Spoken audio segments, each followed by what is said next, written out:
Hello lovely viewers, তোমরা কেমন আছো? আশা করি সবাই খুব ভালো আছো। তো আজকে সকাল সকাল হতেই বাবা বললো আমাদের ছাদের ওই জায়গাটা একটু শ্যাওলা জমেছে, তার জন্য ওখানটা ঘষে মেজে পরিষ্কার করে সুন্দর করে রং করতে।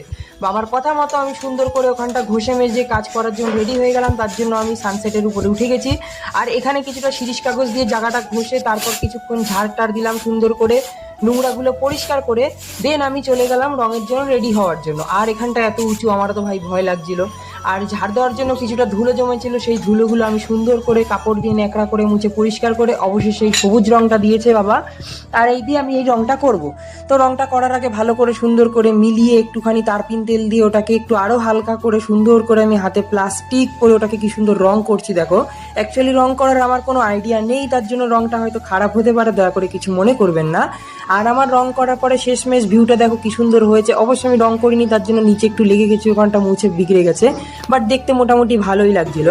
তারপরে আজকে যেহেতু বুধবার ছিল, ছুটির দিন, তার জন্য আমার চুলগুলো অনেকদিন ধরেই বড় হচ্ছিল, কাটবে ভাবছিলাম, তাই আমি আর আমার বন্ধু চলে গেছি চুলের দোকানে।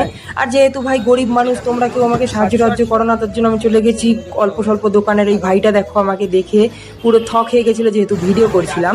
আর অবশেষে দাদা চুল কাটা স্টার্ট করে দিয়েছি। আমি তো ভাই বেশি স্টাইল করে কাটতে পারবো না, তো ছোটোখাটো স্টাইল করে মোটামুটি ভাই গরিবের চুল কাটা। তো এরকমভাবে দেখো চুলের স্টাইলটা। অবশ্যই চুলের স্টাইলটা তোমারা ভালো লাগলে অবশ্যই আমাকে কমেন্ট করে জানাবে। আর আমি দেখো যেহেতু আমি অতটা চুলে কালার ফালার করি না, আমার ভালো লাগে না, আমাদের ফ্যামিলি দিয়ে অ্যালাউ করে না।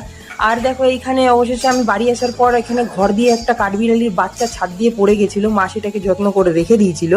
আর যেহেতু কাঠবিড়ালির বাচ্চাটা মনে হচ্ছিল দেখে ক্ষুধার্ত ছিল, তার জন্য আমি ওকে ফার্স্টে জল খাইয়েছি, তারপরে সিরিঞ্জ দিয়ে দুধ খাওয়াচ্ছি। ওর মাকে যেহেতু দেখতে পাচ্ছিলাম না, তার জন্য ওর মায়ের কাজটা শেষ পর্যন্ত আমিই নিলাম।